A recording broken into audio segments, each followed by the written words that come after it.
ಒಂದು ಕಡೆ ಮಗಳ ಮದುವೆಯ ಸಿದ್ಧತೆ, ಇನ್ನೊಂದೆಡೆ ಮಗಳ ಹೊಸ ಜೀವನದ ಬಗ್ಗೆ ಹೆತ್ತವರು ಕಟ್ಟಿಕೊಂಡ ಸಾವಿರಾರು ಕನಸುಗಳು.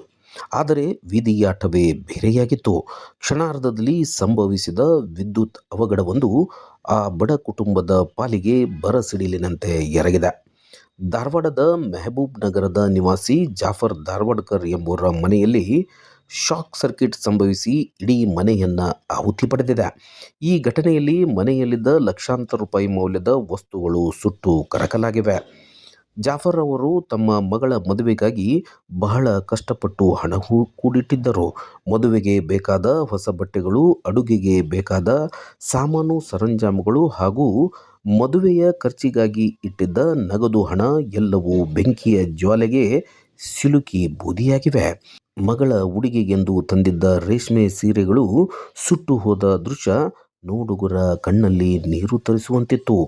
ಬೆಂಕಿಯ ಕೆನ್ನಾಲಿಗೆ ಕೇವಲ ವಸ್ತುಗಳು ಮಾತ್ರವಲ್ಲ, ಆ ಕುಟುಂಬದ ಆಸರೆಯೂ ಸುಟ್ಟು ಹೋಗಿದೆ. ಮಗಳ ಮದುವೆ ಮಾಡಿ ನೆಮ್ಮದಿಯಿಂದ ಇರಬೇಕೆಂದಿದ್ದೆವು. ಆದರೆ ಈಗ ನಮಗೆ ಉಣ್ಣಲು ಅನ್ನವೂ ಇಲ್ಲ, ಇರಲು ಮನೆಯೂ ಇಲ್ಲದಂತಾಗಿದೆ ಎಂದು ಜಾಫರ್ ಧಾರವಾಡ್ಕರ್ ಅಳಲು ತೋಡಿಕೊಂಡಿದ್ದಾರೆ.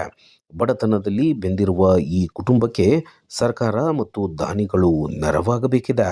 ಜಾಫರ್ ಅವರ ಕುಟುಂಬಕ್ಕೆ ಈಗ ತುರ್ತು ಸಹಾಯದ ಅಗತ್ಯವಿದೆ.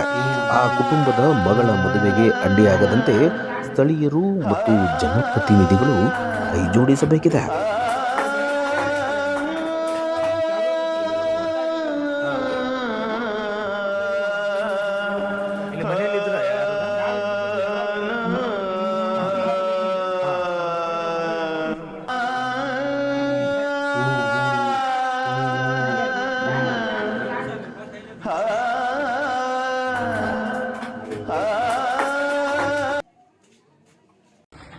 ಹನ್ನೆರಡನಾಗ ಕೂಡ ಕಾಳಿಲ್ವ